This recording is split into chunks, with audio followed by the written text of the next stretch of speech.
This week we're going to be talking about continuation of gratitude. As we get into Thanksgiving week, we're all going to be sitting around a table, uh, preferably with some family, people we like, hopefully, probably some people we don't like. We're going to be feeling pain from a lot of different places. Maybe the pain is the divorce or separation. Maybe the pain is uncertainty of the future. Maybe there's pain with talking about politics. Maybe there's pain with seeing an uncle or a dad or a cousin, somebody that you don't necessarily want to see and that you don't want to communicate. And somehow through all of this, we have to persevere, and perseverance looks different for each guy. When I think about hard times, when I think about things that we don't want to go through, it's easy to shut down. It's easy to um, try to distract ourselves. It's easy to not want to focus on the pain. One of the things I do during the winter months is a lot of cold plunging because my pool gets down into the 50s or so, and every night I'll stand there at the edge of my pool and I'll talk to myself. I go, this is going to be painful. This is going to hurt. It's going to suck. You're going to want to jump out of the water because it's fucking cold. But I know that if I do this, it's going to make me sleep better. It's going to make my body feel better. It's going to help loosen up my joints. It's going to be good for me. So I am going to jump in this water right now, and I'm going to sit in here for, I put my timer on for 8 minutes, 7 minutes, whatever it is, and I am going to go through this pain. I'm going to experience this pain. And what helps me is knowing that what is on the other side of that pain is something that I can be grateful for, right? I think there's that saying, hindsight is 2020, right? It's easy to look back on the past and go, man, I should have done this, I should have done this, I should have done this. Or what can I learn from the past mistakes? And how do I not repeat those mistakes over and over again? And that's a lot of what we do, but how do we switch it from, instead of looking from the past, but we look to the future, and I go, I'm walking into pain right now. How can I be grateful for the pain that I'm experiencing in this moment? And that's sort of the topic or the thing that I want to talk with some of you guys about today is, as you're experiencing these things, as you're experiencing separation, divorce, the shit that's going on in your marriage, how can you have gratitude and why? Because we've talked about gratitude over the last couple of weeks. We talked about how powerful gratitude is from a physiological standpoint, from a mental and emotional standpoint, and the effect and the power it has on you. And what I found is that men who don't have gratitude end up going very contracting. So that means that they are not able to expand on life. They contract, they go inward. And when we go inward, we get depressed, we have anxiety, we're full of just all these emotions and all this stuff because we're in our head. And one thing I like to say all the time is you have to get out of your head and into your body. You have to get out of your head and into your body, especially men, because when we're in our head, we're not able to function in a flow state. If anybody's ever watched football, I love watching NFL quarterbacks, and you see these rookie quarterbacks. One of my favorite players of all time was Tim Tebow, and I loved watching him in Florida play the Gators. There was just something magical about that kid, the way he showed up. His style was ugly as hell, but he'll run you over, smash mouth football quarterback, just a football player. And when he got to the NFL, everybody made fun of him because mechanics, and he couldn't get the ball out on time. He had a sub 50% completion rate. But if you really looked at it, a lot of what his problem was, he was in his head. See, when he was in college, the coaches that he had in college allowed him to just play his best, which was play from a mindset of just like, what do I see instinctually? And so he was able to live from instinct, and he had fun and he had joy. But when he got to the NFL, it's a very rigid system. There was no, playing from your gut. It was all about timing, timing, timing, and especially the style of offense that coach that he had was using. And so the NFL basically was like, yeah, you suck, you can't play. And it was funny because I remember watching a couple of the games, and he just played atrocious against the Detroit Lions in 2011 or 2010. And I remember, or no, yeah, it was 2011. And the coach was like, we got to try something different if he's gonna be our guy. And they did. They came out and they did a run play action or run RPO type offense, which really hadn't been done at that point in the NFL. And they allowed him to play his game. And it was like you could see him go from second guessing everything to actually being in the moment. And you could see him not be in his head, but in his body so that he could have fun. He could make the runs he needed to make the throws he needed to make. And it wasn't about trying to be something or do something that he wasn't. It He wasn't trying to force something. He just was. He was just being.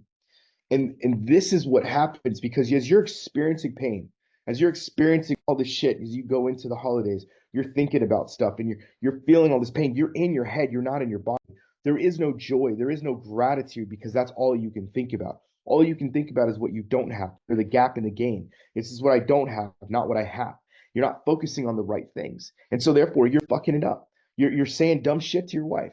You're acting like an idiot. You don't know how to act. You fumble your words. You word vomit. All of this stuff is happening because you're in your head, not in your body. And so what I want to talk about is this idea is like, how do I have gratitude while I'm in pain? Like, how do I literally just like be grateful for what I'm experiencing? Because nobody wants to experience the shit you are experiencing that I have also experienced. I did not want to go through my divorce. I did not want to go through my wife cheating on me. I did not want to go through that. But studies and research have found that if you can have gratitude in the midst of some of the worst pain in your life, you will create number one, what's called psychological flexibility, which means allows you to heal faster. And two, it'll allow you to enjoy what you can enjoy in life. You see, there was a movie back in the day called Fast Forward. It was Adam Sandler. And every time, like the premise of the movie was that every time his wife was talking or his kids were doing whatever, he would just he had this magical remote and he just wanted to fast forward everything they were saying or doing because it was annoying to him and he didn't want to deal with it. And it was like basically he met Michael Maiden or somebody like I can't remember the name, the guy who did it, but he met him and he's like, here's a special remote and you get to fast forward every time you don't want to listen to this conversation. And the whole movie, he's like, oh, sweet, I can just fast forward my wife talking to me about dumb shit. And he fast forwarded that. And his kids fighting, he fast forwarded that.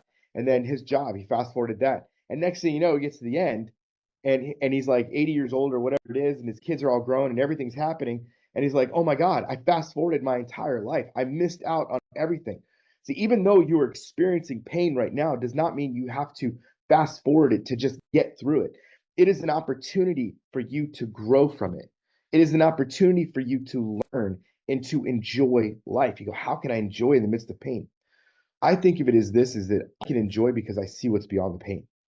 So like for example, my cold plunging, I know that if I can endure 8 minutes, that at the other side of that is I'm going to sleep really good tonight, that I'm going to feel really good afterwards. I'm going to have that shock if I can endure those 8 minutes. When I'm doing a hard set at the gym and I'm lifting heavy weight, this morning I was doing some leg extensions and I do a 30 rep thing where I'll do 10, 10, 10, or I'll just do 30 straight reps of leg extensions. And by around 20 reps, my legs start to burn. I start to feel wobbly. I don't want to continue, but I continue because I know what's on the end of it. What I know is at the other side of it is that my legs are now feeling stronger. They're getting stronger. They're becoming stronger. That way I can have the body that I want to have, that I can have the legs and the support that I want to have. It helps me in so many different ways, even though I'm not an athlete anymore. Having strong legs is essential to my life. And so I don't, in the midst of the pain, I'm not focusing on the pain. I'm focusing on the joy of what's coming after the pain. I'm focusing on what good will come from this. That even though it's hurting, even though it sucks, even though I don't want to be here, there is great things that will come out of this. This is why you've heard me say a million times, it's time to get an ROI on your tears, a return on investment of your tears. Too many guys waste their pain. You are in the most vulnerable position you will probably ever be in your life when you're experiencing separation, divorce, when you're experiencing your wife cheating on you, when you're experiencing things. This is the most vulnerable position you will ever be in life. And it is also the greatest ability you have to grow to become the most empowered man you could possibly be. It is like time and time again. I've seen guys who are in their 30s, 40s, 50s, 60s. I got a 63-year-old in my program right now who, for 25 years of his marriage, basically was checked out, basically just paid the bills, focused a lot on providing, provides a lot of money. It does all these things. Like that's who he's been for his entire marriage. He showed up, said, I loved you, didn't cheat on, I was very faithful, but he gets smacked with an affair, gets smacked with an I don't want to be with you anymore, gets smacked with all this shit. And he's like, oh my God, I've been missing out on everything. I've been fast forwarding life. I've been living life from this place of, what I call the outer element of producer instead of focusing on me as a man and enjoying my life. I haven't been doing that. And at 63 years old, he's like now going, oh my gosh, I want to enjoy life. I want to enjoy my marriage. I want to enjoy all these things. And thankfully, in his case, because his wife is doing the work and she's willing to work on things and he's going through his own work and working on things. They're now in a place where they're actually reconciling through it. But he's like, I'm not doing this because I want to save her. I'm doing this because I want to have joy in my life again. See, gratitude produces joy. When we have gratitude, the more thankful I can be about something, it's like joy just, it's like bubbling up. When I'm on my walks in the morning and I'm thanking God for my life and I'm thanking Him for the kids I have and the blessing I have with that and having the wife I have and having the blessing of the neighborhood I live in and the nice house I have and all the when I start blessing Him, when I start thanking for those things, when I have gratitude for those things, it starts to build a joy in me. You are missing joy when you don't have gratitude. If you want to have joy again, you got to have gratitude. And joy in the midst of pain is one of the most powerful weapons you can actually have. Like think about this.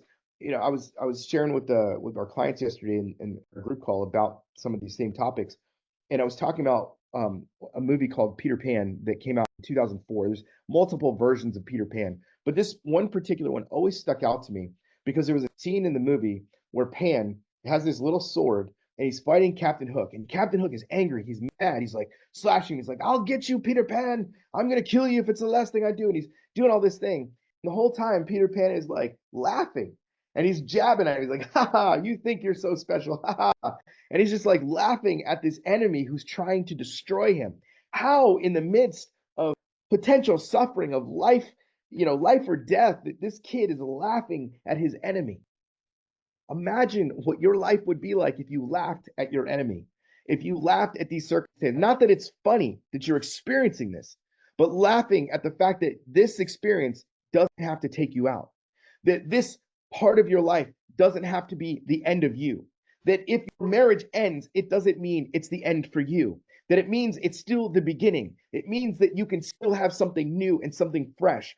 That is what happens when you start to have gratitude. You can even feel it in my voice because that passion I have comes from that place of joy because I see it in every single one of you. I have these conversations every day with men who are hurting just like you. And I go, man, I see it. I see where you can be, but do you? Do you see where you can be? Because that's what's limiting you right now.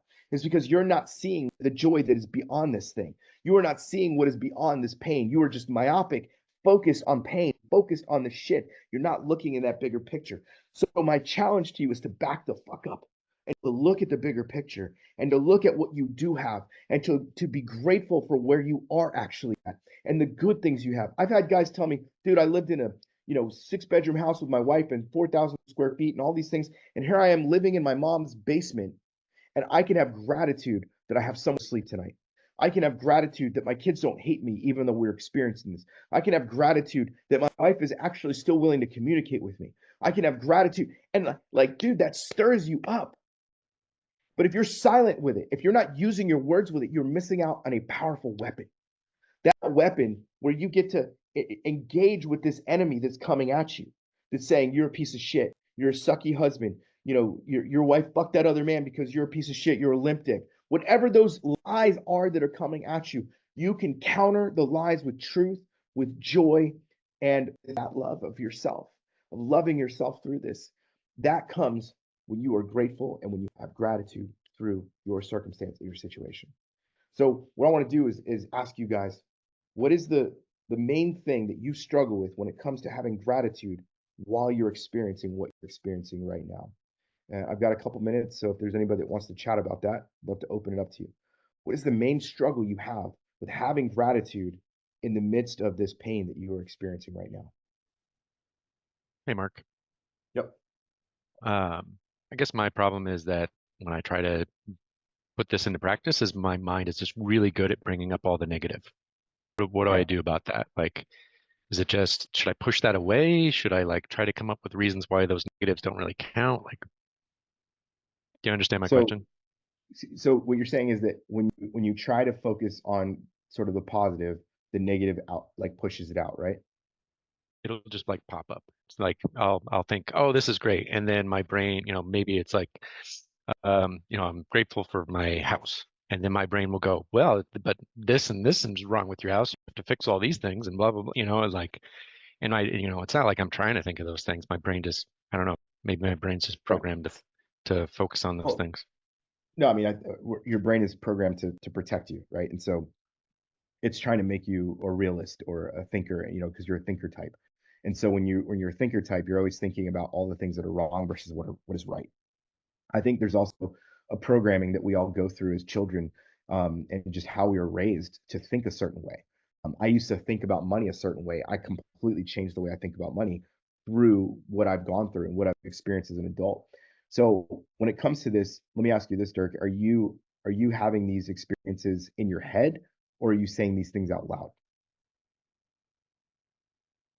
Oh, this is totally in my head. It's not like Yeah. I'm getting so Yep. upset I start expressing this. It Yep. might be that I even tried to say the gratitude out loud, but then in my head, this came out. Yeah. So let's do this as an exercise. Like, what I guess the house is the thing, right? So that was just like, that's just a small example. So let's do a role play with it, or don't want you to say it out loud for me. So why are you grateful for your house? I mean, it provides protection to keep the weather off me. It's warm. I was actually grateful for it the other day. It's getting cold here in the Midwest, and it's like, oh man, I'm glad I have this nice home to step into and not freeze to death outside. Um, Okay. What are some good memories you've had that you can be thankful that for in your house? yeah, that's a good point. That's actually was the next thing in my mind. Go for it. Keep Yeah, saying it. there was some Christmases. Well, this is actually a good point. So I like try to think of like, okay, I said had some good family times there, like Christmases, but now that I'm divorced and I'm actually estranged with most of my kids, like that immediately comes up, right? It's like, okay, you had this good memory, but now, you're living alone in this house and for the most part. And yeah, it's just kind of sad thinking about not getting to see most of my kids. Okay. So what good can you make? Like, what good memories can you make this year? Ooh, it's a good question. Well, my folks are coming to visit over the Christmas holiday. I still see one Mm. of my daughters. There's definitely some memories that can be made there when they come to Okay. visit. Okay. So that's coming up. So how can you be thankful for those memories, or how can you be thankful for them coming? Like preemptively, like before they've come Yeah. come. Yeah. Oh, I've never thought about it that way. Um, how can I be If you focus thankful on the for a past, we're future? focusing on the future. How can I be thankful for?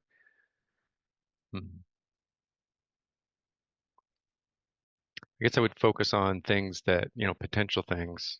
Um, and this would even push me to maybe plan some stuff to make Mm, it turn out even better. Would be mm, like, what activity could I do?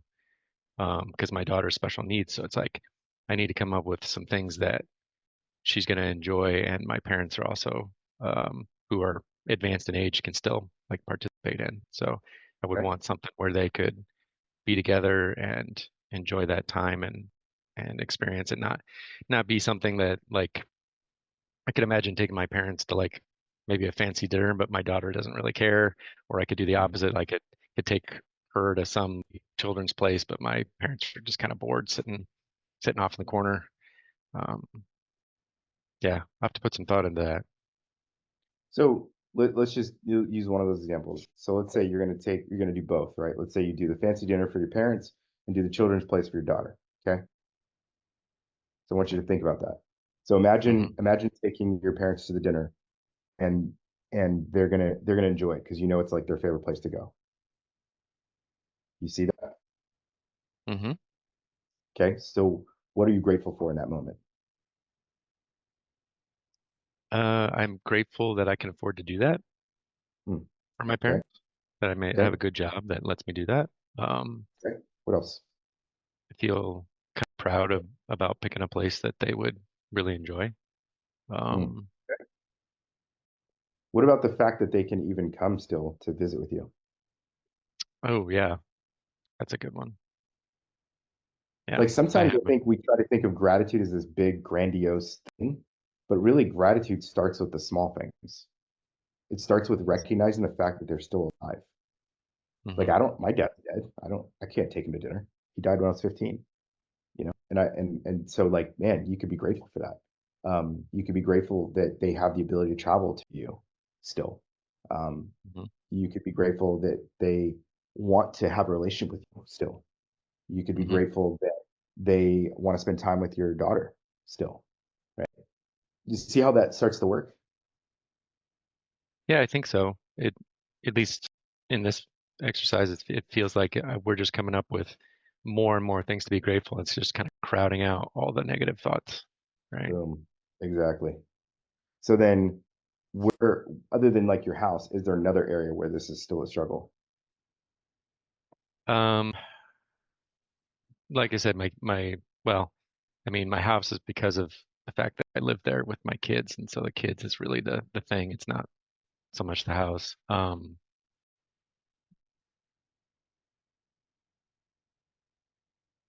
guess it's also trying to practice gratitude in my current relationship, so my girlfriend. Trying to think of like we were actually in a discussion about this the other day about how she like thinks like all these memories are super awesome, and for some reason my brain just focuses like, maybe we went on vacation to Arizona this past summer, which was really awesome, but there was also some really hard parts in that, you know. Yeah. And I find maybe I find vacations kind of stressful, especially with young kids, which she's got kids younger than mine. Mm. So I Okay. guess it has a lot to do with around family in general, Yeah. or kids maybe, because kids were a big part of why that trip was hard. Okay. So then in the kids, like what can you be thankful for in those kids? Hmm. Man, they are super affectionate. They're at that stage where they'll just run up to you and give you a big hug for no reason. I Oh, really like that about them.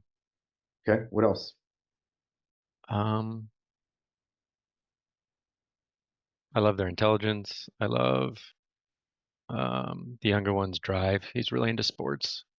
Um, there again, my brain's trying to throw the negative at me because he's got some negativity about his performance. He always wants to be the best, and he kind of Okay. But that's not what like we're the focusing on right now. What we're focusing right. on is what you can be grateful for.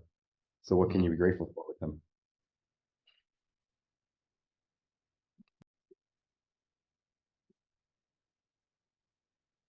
How he loves his mom, like when she's having trouble, like he'll want to support her and comfort her. Says he loves her. Okay. So, it started out easy and then it got harder because it's the exercise itself is meant to be like that, right? I think a lot of times we can really get too big with great gratitude, meaning like if it's not life changing, we're not really thankful for it. Hmm. If it's not like the best meal ever, like, well, it was okay. But it's like, I mean, the fact that you have food, isn't that good enough? Like, isn't that Hmm. good, right? Yeah, it didn't taste that great, but I'm happy for it. I'm a kind of a steak snob, and like if I go to a restaurant and I get a steak that's like iffy, it's not great. I kind of it's easy for me to like be ungrateful. Hmm. And so like if the steak comes out and it's like not cooked to perfection, medium rare, I will like I used to send it back, and my wife would kind of be a little embarrassed by that. And so now it's like however it's sent to me is the way I'm going to eat it, and I'm going to enjoy it, and I'm going to be thankful that I have this steak and I have the ability to spend the $70 on the steak or whatever it is, and just be okay with it. And having that gratitude, I think, is what makes it more enjoyable. Really, Hmm. that's the premise here is how can you make life more enjoyable? It's by focusing on gratitude. It's by focusing on the things that you can control, not what you can't control. You talk about the little kids, and you're like, you like you said, I love their affection. I love their their intelligence. I love like continuously focusing on that crowds out any of the other stuff. Like, yeah, there's always going to be negatives. There's always going to be drawbacks. There's always going to be things, but it's what we focus on is what becomes bigger, right? The more we focus Hmm. on a problem, the less there's a solution. The more we focus on the negative, the less positive there is. It's just like a simple, scientific response. Does that make sense? Yeah, absolutely. I guess I didn't even realize how negative a perspective I have, right? Like I just go around my day just thinking of, well, there's something wrong with this, there's something wrong with that, and I really need to change the way I have that inner monologue. Even what you just said there, I need to change this. Oh yeah. Like, in itself is not a bad statement, but it's almost like you're like, see, this isn't good about me either. Yeah, you caught me. That was a good one. Yeah. So I mean, it's like when you recognize it, it's like, oh, there's an opportunity for growth. Hmm. That would be a more powerful thing for you. Oh, there's an opportunity for growth. Oh, this is an Right. opportunity for me to learn how to be more grateful. Right on. Cool. It's good chatting with you, man. It's been forever. Hope you're doing good. Yeah. I'm glad you remember me. I know you meet with a lot of guys. I kind of assumed you'd forgotten about me. So I mean, every name, like I can't remember every single name, but I usually remember guys that were in our programs and things like that. So it's good to chat with you. Well, same. cool.